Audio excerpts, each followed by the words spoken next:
The criminal background and gangland links of Chris Kaba were revealed today, with police alleging he was involved in 2 shootings in the days before he was himself shot dead by an armed officer.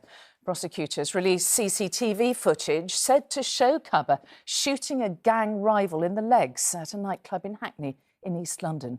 Well, those details can now be made public after a judge lifted reporting restrictions following the acquittal of firearms Sergeant Martin Blake. It's also emerged that a senior Met police officer pushed for the court to lift restrictions, arguing it would help prevent anti-police violence. Neil Connery has more. Chris Kaba was a key member of one of London's most dangerous criminal gangs. Marked with a dark blue arrow, this was him arriving at a nightclub just 6 days before he died, where he allegedly shot a rival. He would have stood trial for attempted murder had he lived. Footage allegedly shows him firing the gun in the crowded club and again taking aim at his victim outside before a rival gang member collapses to the ground. 6 days later, and gunshot residue was found on Chris Kaba's sleeve on the night he was killed, suggesting he'd been involved in a second shooting the previous night.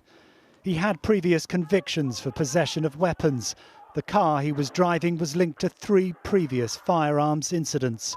Questions are now being asked about why this murder trial against the police firearms officer was brought.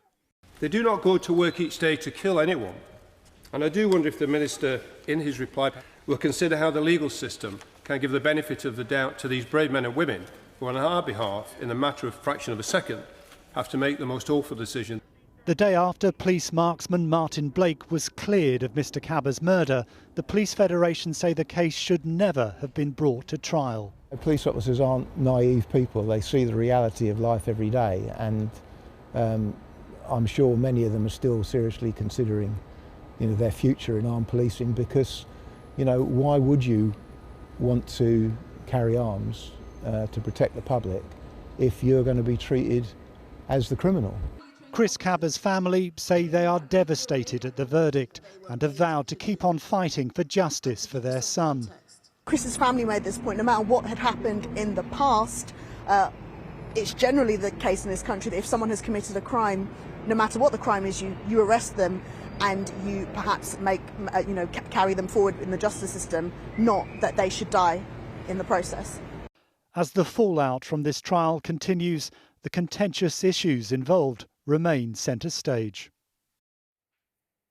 Well, Neil, all of this information was rightly confidential, wasn't it? The jury didn't hear anything about it. So why was it revealed today?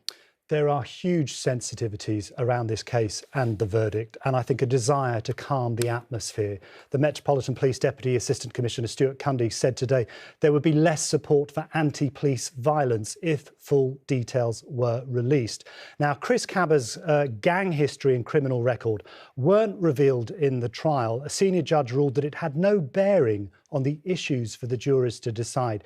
There's been a lot of comment, as we heard in my report there, on why this trial was brought. The Crown Prosecution Service said their responsibility was to put cases before a jury that met the test for prosecution. There are reports that Martin Blake could face gross misconduct proceedings that could result in dismissal, even though he's been cleared of murder. The Independent Office of Police Conduct will review the trial evidence. Meanwhile, Chris Kaba's family say that the verdict was painful proof that our lives are not valued by the system.